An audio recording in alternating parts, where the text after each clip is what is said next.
Welcome to Osiris, the first mummy.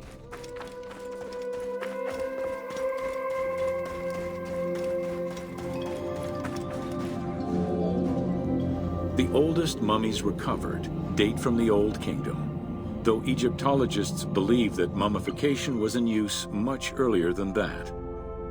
At first, the body was mummified through environmental desiccation, by leveraging the dryness of the environment and the heat of the climate.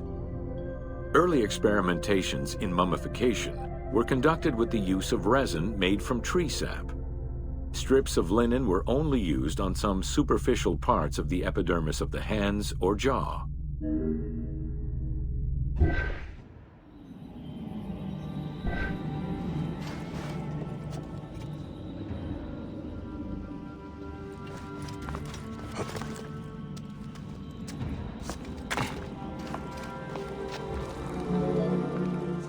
Ideologically, the will to preserve the body is not explained in any way until 3600 BCE. This is when the Egyptian belief that the body housed the soul was finally documented for modern Egyptologists to eventually decipher. It was not until the arrival of the myth of Osiris in the Egyptian religion around the 5th dynasty that mummification was thoroughly conceptualized. The practice was thereafter grounded in both a mythological and ideological point of view.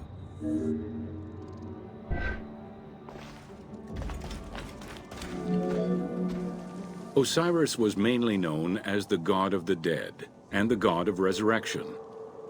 The most well-known Genesis myth concerning Osiris is that of his dismemberment.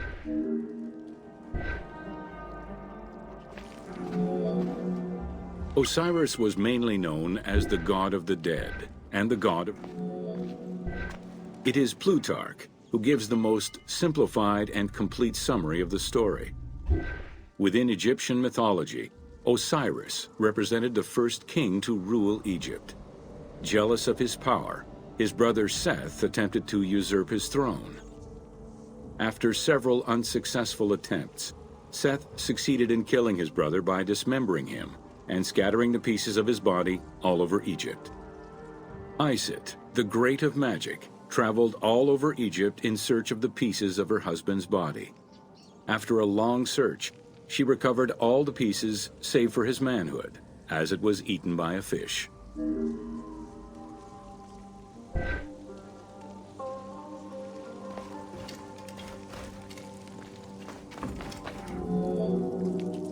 Isit then reassembled the body of her husband by binding it together with strips of linen. Aided by her sister Nephthys, another powerful magician, they gave Osiris the breath of life. This not only brought him back from the dead, but also allowed him to recover his virility long enough to impregnate Isit, thus ensuring his succession before, once more, dying. Thus Horus was born.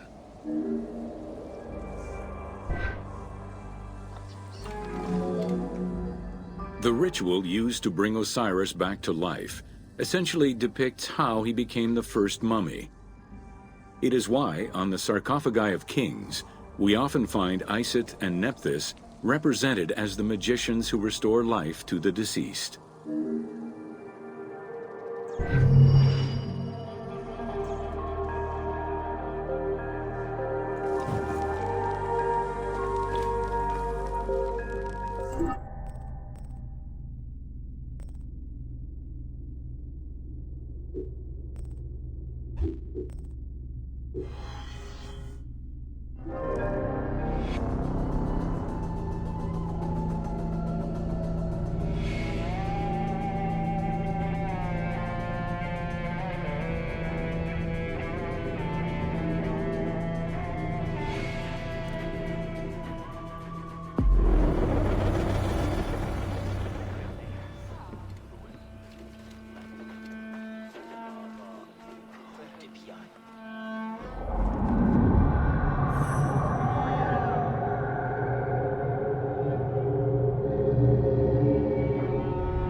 Welcome to Mummies of Ancient Egypt.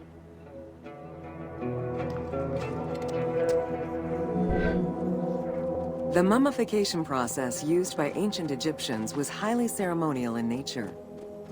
The different types of mummification took into account the social level and richness of the deceased and even included animals. The most expensive was that reserved for the pharaoh and the royal family, as well as some of the wealthiest members of the court.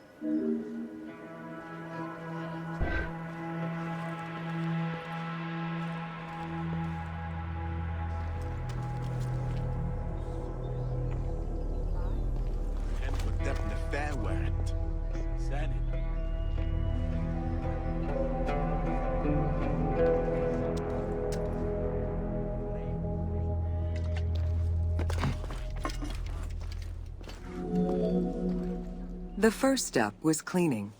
Once bodies arrived at the mummification site, they were placed on inclined tables while the bodily fluids drained away. They were then cleansed by priests until they were deemed ready for the purification process.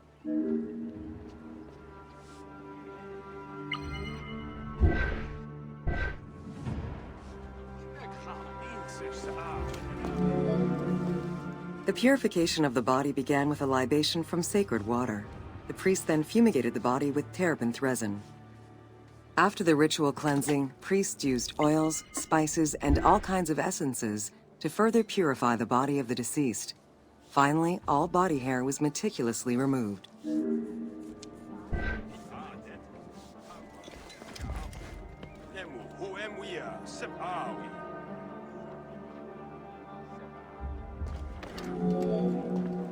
Once the body was properly purified, embalmers removed the organs, following very specific procedures.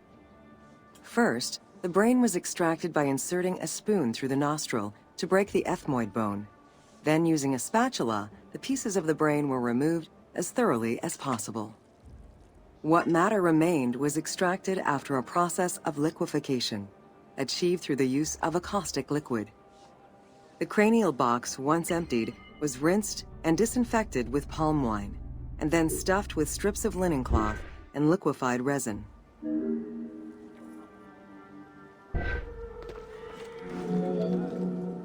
After taking care of the brain, embalmers made an incision on the left flank and carefully set aside the viscera. The inside of the body was also rinsed with palm wine. Then the embalmers filled the belly with pure myrrh, cinnamon, and other perfumes, and sewed it shut. The removed viscera were washed in palm wine and packed in crushed herbs before being placed in canopic jars.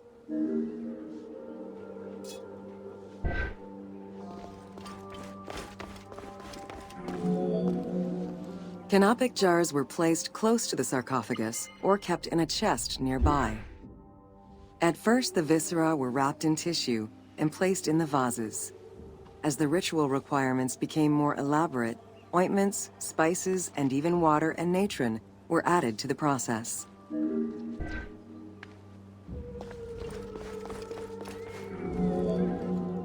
Towards the middle of the New Kingdom, canopic jars assumed the appearance of the 4 sons of Horus. They were known as the protectors of the viscera. These protectors had their own guardians, each a goddess of the dead. Imseti, the human-headed god, protected the liver and was protected by the goddess Iset. Hapi, the baboon-headed god, protected the lungs and was protected by the goddess Nephthys. Dumut-Ef, the jackal-headed god, protected the stomach and was protected by the goddess Neith.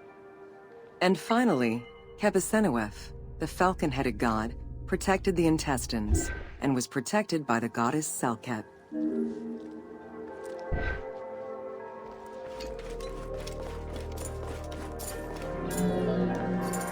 Natron is a naturally occurring mineral found in evaporite. These sedimentary rocks are made up of mineral salts and were generally mined from lake beds in Egypt.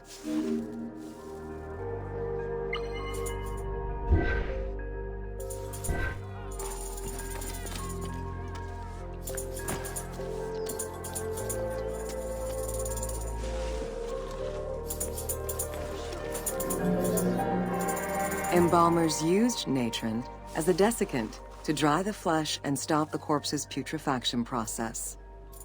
Once the body was cleansed and eviscerated, the deceased was covered in natron for about 40 days. Once desiccated, the body was prepared to be wrapped in strips of linen.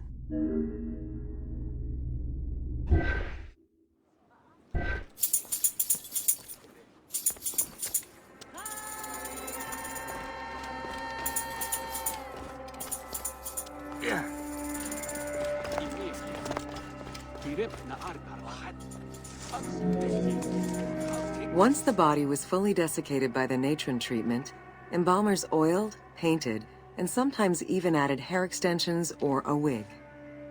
They often used a henna-based antiseptic preparation to give the body a more colorful and lively appearance while preparing it to resist molds and fungi.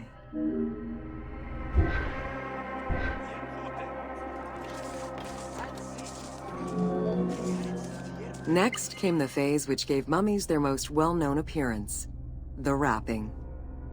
Originally, each part of the body was wrapped separately. Men had their arms crossed on their chests, while women had the right arm folded over their breasts and the left arm stretched along the body. However, techniques evolved over time. Eventually, the body as a whole was wrapped with limbs alongside the body, and increasingly sophisticated and different techniques of weaving flax bands were developed.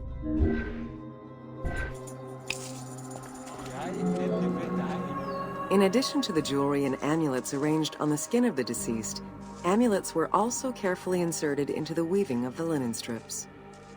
Each amulet was linked to a myth or to an ideological belief related to rebirth.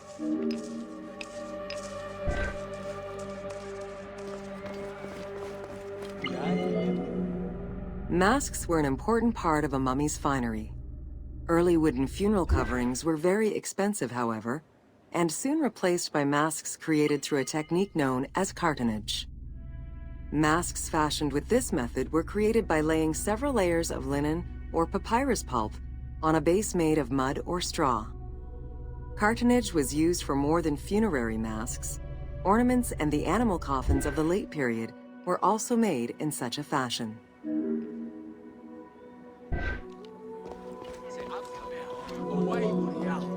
Cartonnage evolved to cover the entire body of the mummy during the 22nd dynasty. The mummies were placed on a board inside a rigid envelope of cartonnage, which was laced at the back with a string. Extremely cost-effective and visually pleasing, this technique was very popular through all layers of the society.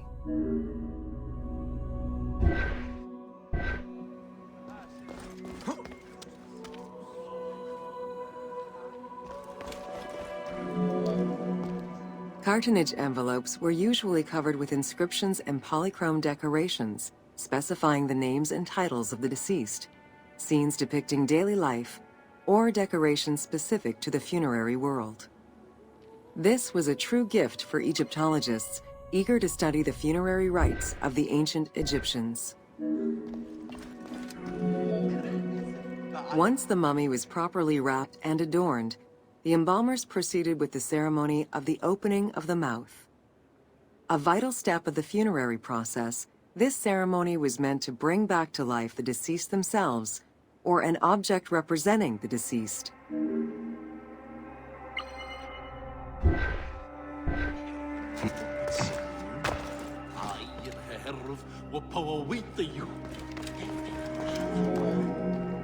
There were no less than 75 different stages for the opening of the mouth. It required the application of the same oils, ointments, spices, and perfumes used during the mummification process. Makeup was sometimes part of the process as well.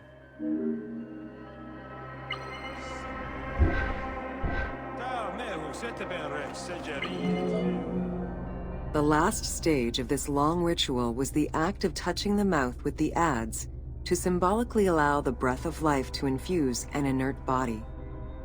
Its performance was reserved for a very specific set of people: priests who wore the mask of the god Anubis, a close relative of the family, or by the heir to the throne.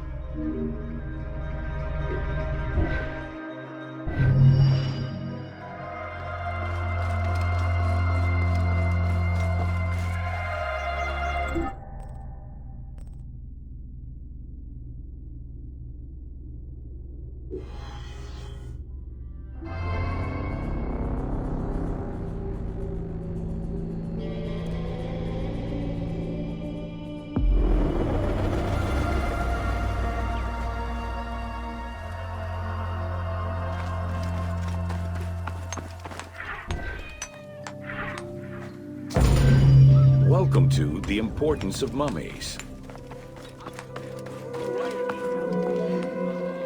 The first hieroglyph for embalmer appeared in pyramid texts of the Old Kingdom. It is likely that embalming was a trade that progressed alongside the evolution of ancient Egyptian funeral practices. While we still know nothing of how embalming came to be a profession, we do know that embalmers had a hierarchy, and that each embalmer specialized in a specific phase of the mummification process.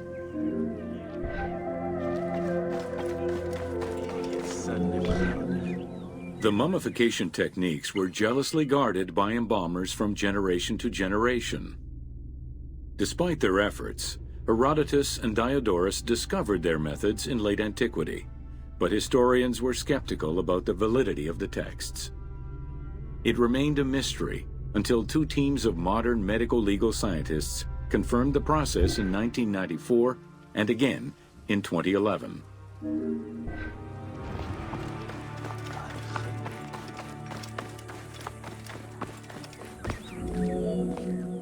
The Uabet, meaning the pure place, was where the embalmers mummified the bodies of the deceased. Until the end of the Middle Kingdom, it was located in tents at the edges of the city due to the smell of decomposition.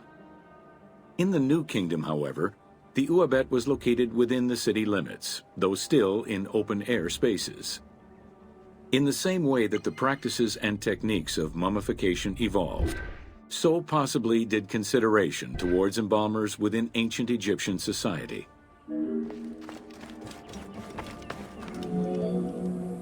The pharaoh had access to the most elaborate of mummification rituals. The richer citizens of Egypt also enjoyed complex embalming options, though none of them allowed for the removal of the brain or viscera. After purifying the body, embalmers injected a liquid through the rectum, sealed it, and allowed the mixture to settle.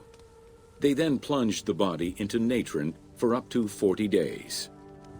Once the body was dried, the seal was removed, and the entrails flowed out with the injected liquid, leaving the skin and bones of the deceased to be wrapped in linen and returned to the family for burial.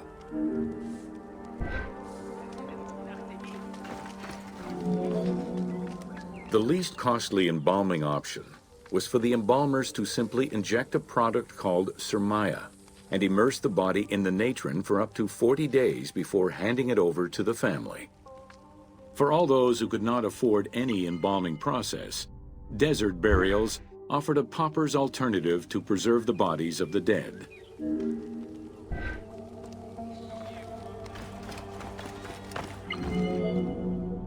Egyptian civilization has always appealed to Westerners, even before the Greek and Roman invasions.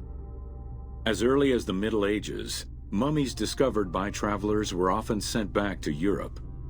Curio cabinets, dating from the 16th and 17th centuries, usually included pharaonic artifacts in their collections. The Egyptomania phenomenon was heralded by Napoleon Bonaparte's Egyptian campaign, which lasted from 1798 to 1802. The following years were marked by a resurgence of interest from rich enthusiasts and scholars who exposed Egypt to the general populace. Many research societies focusing on Egyptology were founded during those years. By 1868, mass tourism began in Egypt under the aegis of the Cook Agency. The rich would indulge in leisure trips to Egypt and bring back mummies. Upon their return, they would organize evenings that consisted of unpacking mummies and removing strips of linen and amulets layer by layer. These were considered the shining cultural events of the season. The Egyptian collections of many a museum were founded as a consequence of this mass pillaging.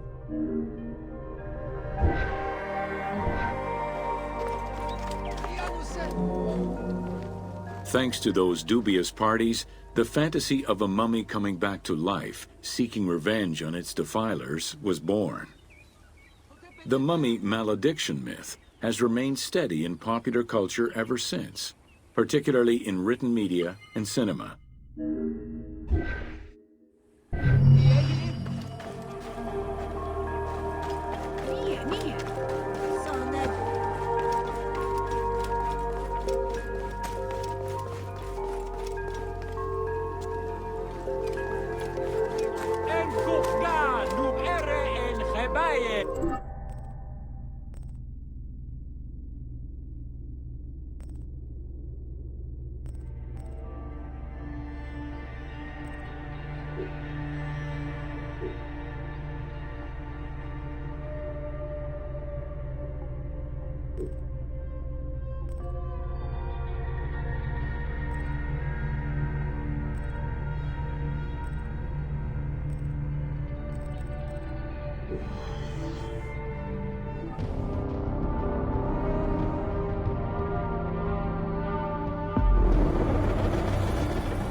Welcome to Crucifixion.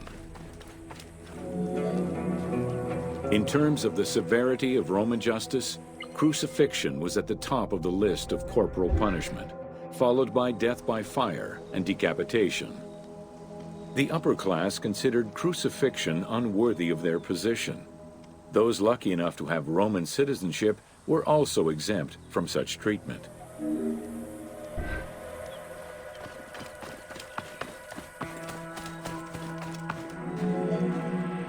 Easily accessible, crucifixions were popular entertainment among the citizenry. Unlike throwing victims to wild animals, which required an arena, crucifixions did not require any particular setting.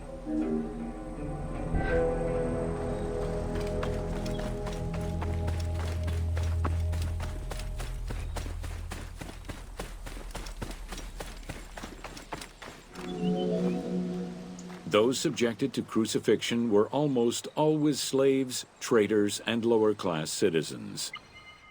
Roman deserters were crucified because the betrayal of the soldiers was perceived as endangering the lives of Roman citizens.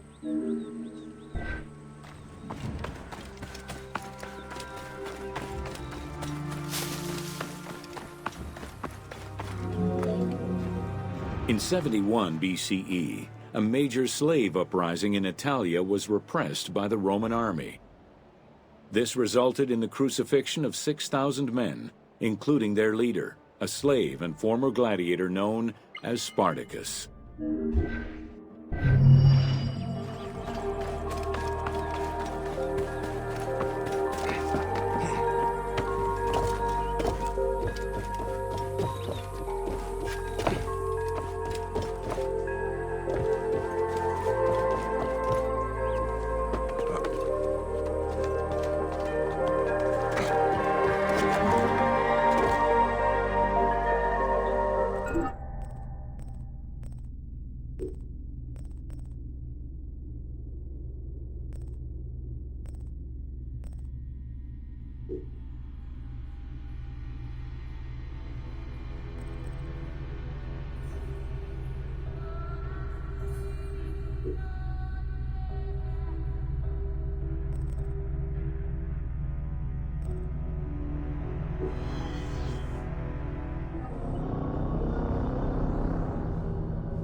Welcome to Cleopatra, Queen of Egypt. Cleopatra VII Theophilopator ascended the throne in 51 BCE at the age of 18. Though her early attempts to maintain power were often challenged, she eventually prevailed and became the sole ruler of Egypt. According to Plutarch, she was the only Ptolemaic pharaoh to speak the Egyptian language. Her intelligence, coupled with a good education and a great political mind, allowed her to make the alliances necessary to maintain the independence of Egypt while Rome was becoming a Mediterranean empire.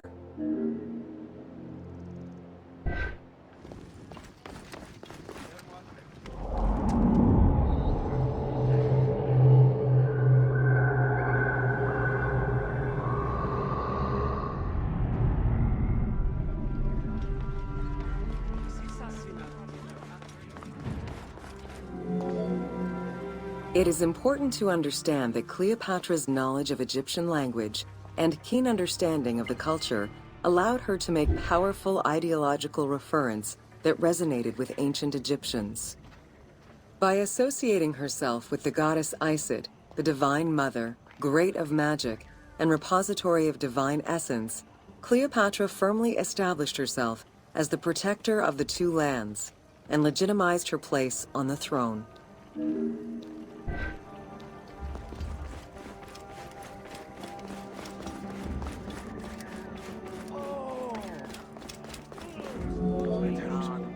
Upon his death in 51 BCE, Ptolemy XII Aulus bequeathed his kingdom to his daughter and eldest son, Cleopatra VII and Ptolemy XIII. As was custom, the siblings were married. The new pharaoh was 10 years old, his sister wife 17. The early years of their reign were not easy. Between 50 and 48 BCE, droughts and floods aggravated Egypt's problems.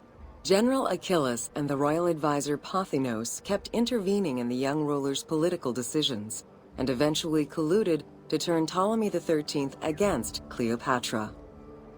By 48 BCE, Cleopatra was in exile.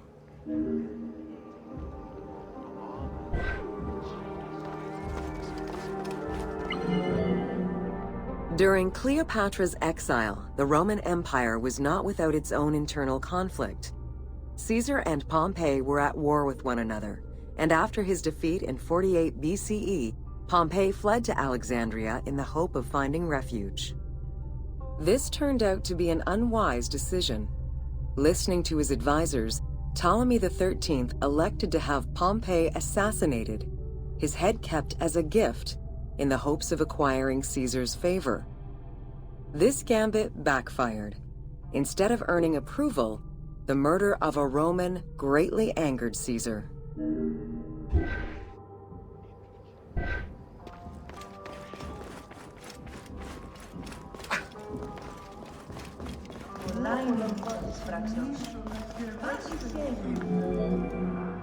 Cleopatra, aware of Caesar's anger against Ptolemy for the murder of Pompey, decided to take advantage of the situation.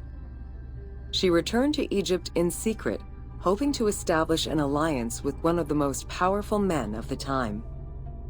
Outside of the legend, where she had herself smuggled into his quarters in a carpet, what exactly happened during that fateful meeting remains a mystery.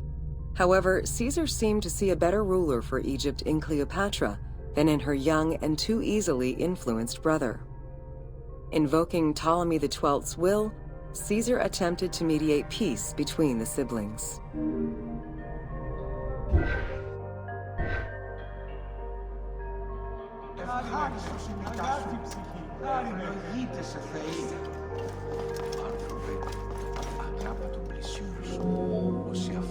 Ptolemy XIII was enraged by the turn of events, and his advisors were none too happy to see Cleopatra return. Urged on by General Achilles and Pothinos, the young pharaoh plotted against Caesar and Cleopatra, resulting in the siege of Alexandria in 47 BCE. It was in March 47 BCE that Caesar defeated Ptolemy XIII's forces. The young pharaoh drowned in the Nile after having fled the battlefield. With her opponents dead or powerless, Cleopatra married her other much younger brother, Ptolemy XIV, and finally claimed the throne of Egypt for good. The end of the Alexandrian War also cemented the romantic and political alliance between Cleopatra and Caesar.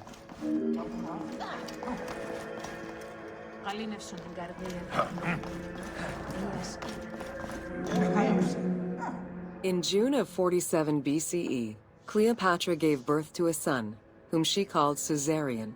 Caesar did not accept the boy as his heir, choosing instead his nephew Octavian. Nonetheless, on his return to Rome, Caesar invited the queen and her brother husband to stay in the city. Her presence still drew much disapproval from the Senate. Always a strategist, Caesar left 4 legions in Egypt, and a man he trusted to direct Egyptian affairs, giving him control of the wheat supplies essential to Rome. Cleopatra and her entourage remained in Rome until March 44 BCE, when Caesar was murdered.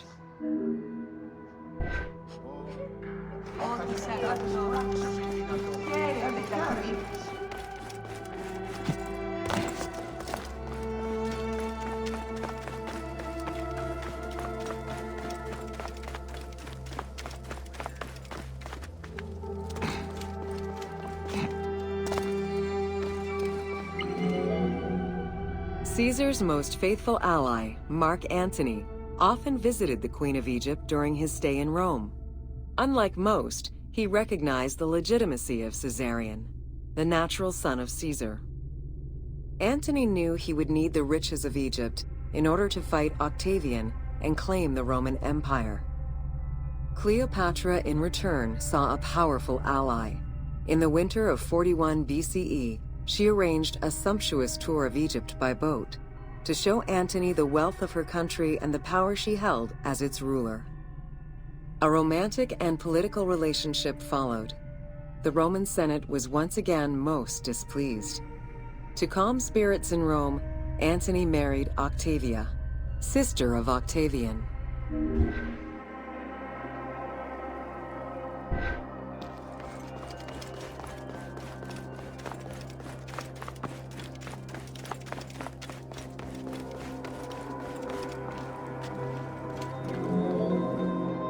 Despite his marriage to Octavia, Antony remained Cleopatra's lover, and she gave birth to their children. Cleopatra increased her kingdom's territory and started a political propaganda alongside her lover in Egypt and beyond. She hoped to create a Ptolemaic federal empire with Alexandria at its center. Antony eventually repudiated his Roman wife for the Egyptian queen, much to the dismay of the Roman elite. However, while Mark Antony focused on Egypt, Octavian carefully gained military and political ascendancy over him in Rome.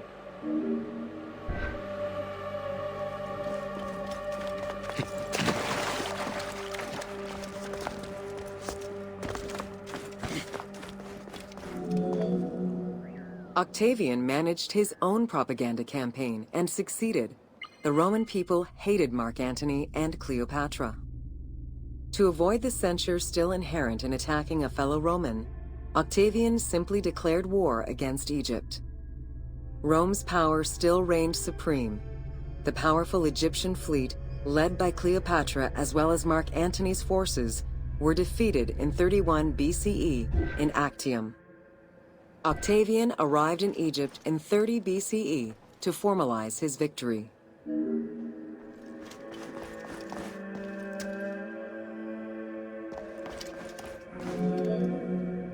The following events remain difficult to confirm due to the many versions and legends around them.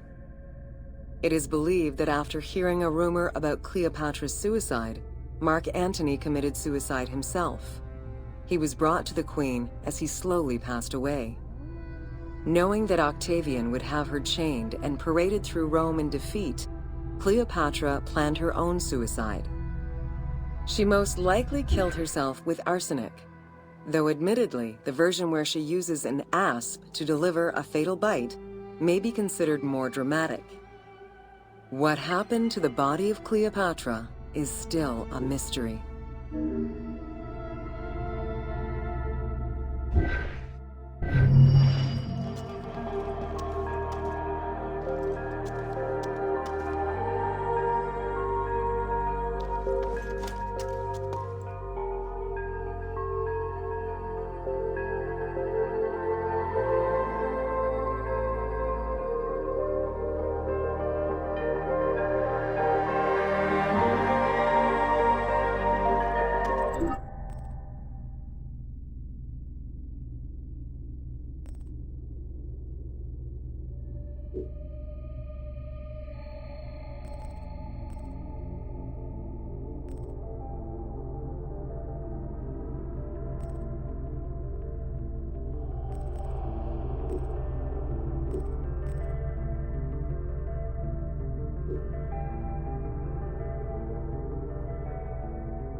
Welcome to the Gladiator Arena.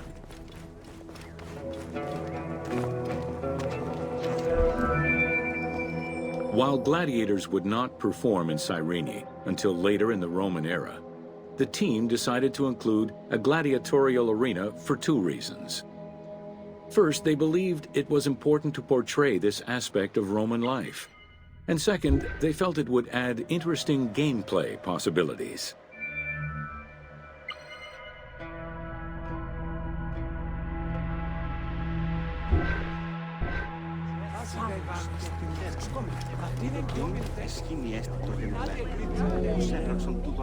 The first gladiators to enter the arena were prisoners of war. It was a spectacle of violent clashes between men and against wild beasts that lasted nearly 1,000 years.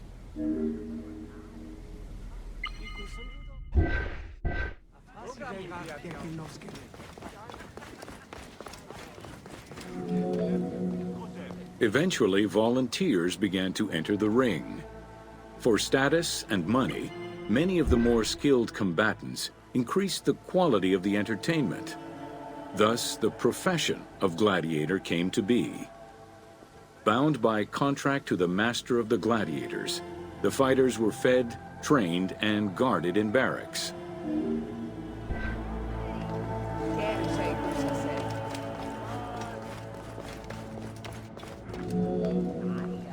Gladiators were separated into heavy and light armored fighters, each with their own set of specific armor and weapons.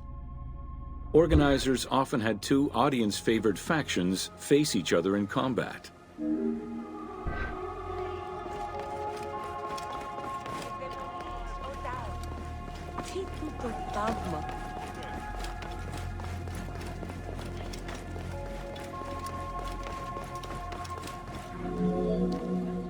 The events were highly organized. Fights were held with a background of music and supervised by a referee. Death, either in the course of combat or by decision, was not always the only way out for the loser.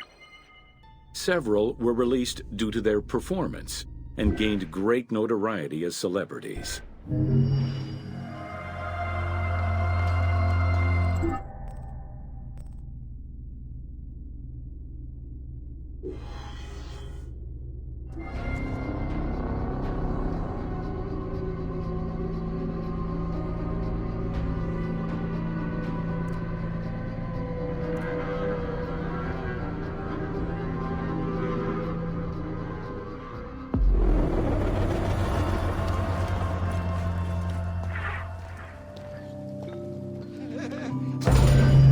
Welcome to the Acropolis of Cyrene. Located on the western edge of the city, Cyrene's Acropolis was smaller than the one in Athens, though its high vantage point provided protection for the city. At its entrance was a single door, flanked by two towers. An inscription, legible to this day, states that the walls and the citadel were restored in the time of Augustus.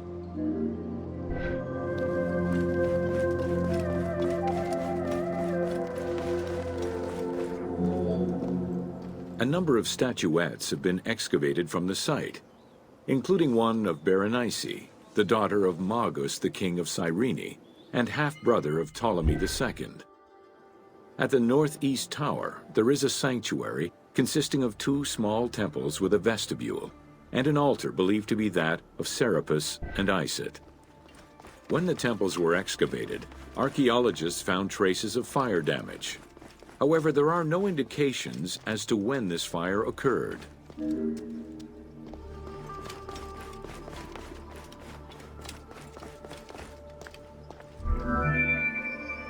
In the 20th century, a fortification was built above the ward to defend against an invading army. It covered the ancient remains of nearby Roman houses entirely, and archaeologists have yet to fully excavate them.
Welcome to Khufu's funerary complex.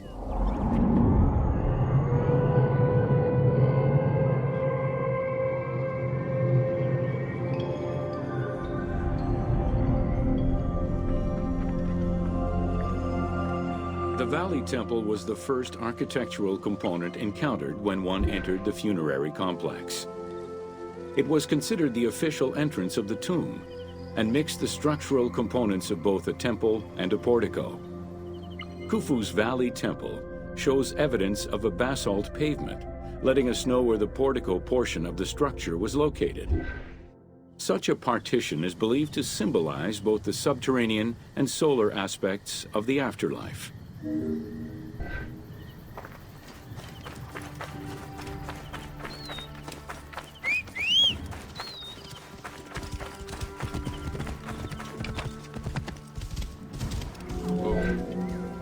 Khufu's causeway ran from the floodplain up to the plateau, linking together the Valley Temple and the Mortuary Temple. A traditional causeway presented itself as a paved path, enclosed by walls and often roofed. Whoa. Yeah.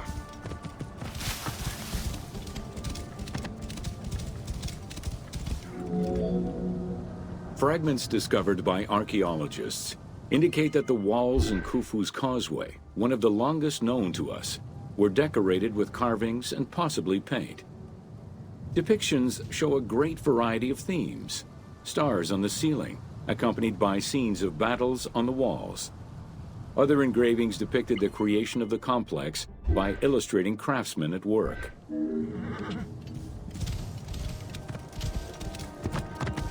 Whoa.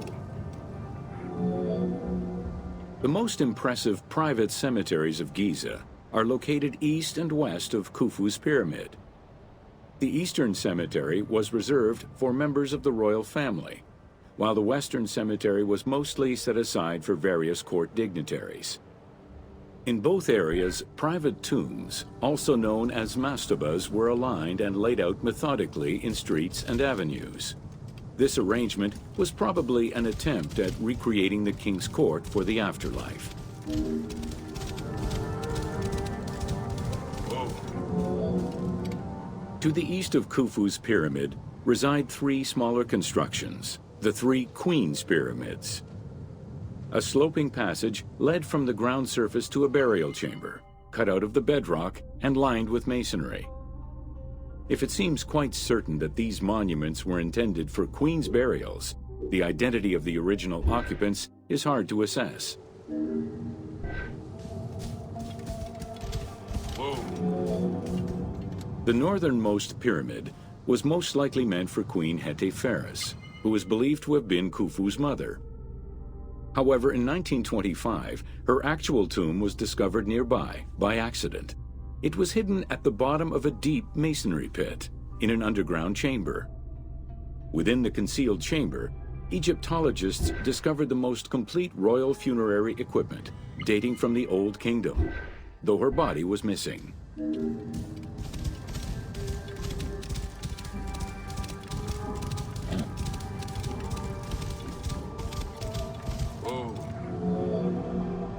Within the vicinity of Khufu's pyramid, Egyptologists have uncovered 7 boat pits.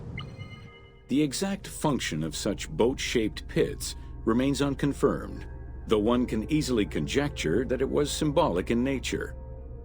The boat pits being located at the eastern side of the pyramid, at the precise spot where the resuscitated king was supposed to reappear, could constitute evidence to support such an assumption.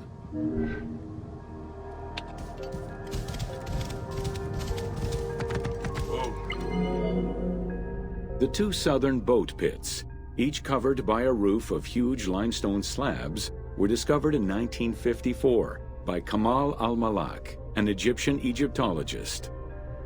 Only one of them had been opened. 1,224 boat parts made of cedar wood were retrieved one by one and patiently reassembled by the master restorer Ahmed Youssef. This process took 28 years. Youssef worked by following lines of mortise and tenon joints and by stitching parts together with vegetable ropes, all in order to keep the design as authentic as possible. Whoa. The Greek term pyramidion refers to the capstone of a pyramid or the tip of an obelisk. In ancient Egyptian, both components were called benben. This word was also used for a specific kind of food, a cone-shaped offering made of bread. The pyramidion was intended to be a miniature reproduction of the pyramid, making it equal to the monument itself in symbolic importance. Whoa. A few pyramidia have been retrieved from pyramidal complexes. The earliest, found in Dashur, is undoubtedly a good example of Old Kingdom's pyramidia. It is made of limestone and has no inscriptions. Some engraved pyramidia were recovered from private funerary chapels. Their inscriptions all related to the solar symbolism of the benben. Whoa.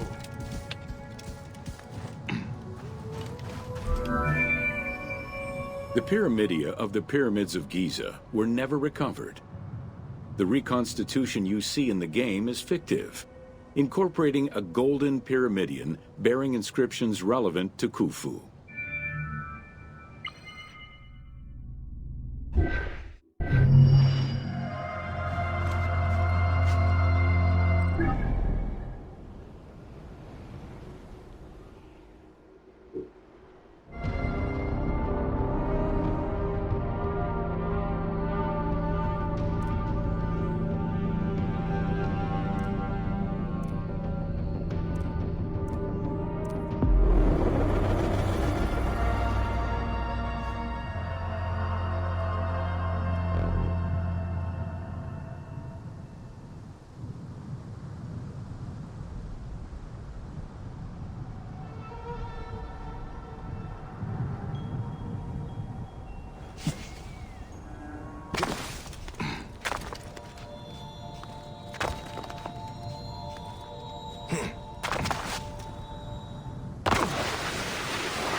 Try using your eagle when you want a top-down view.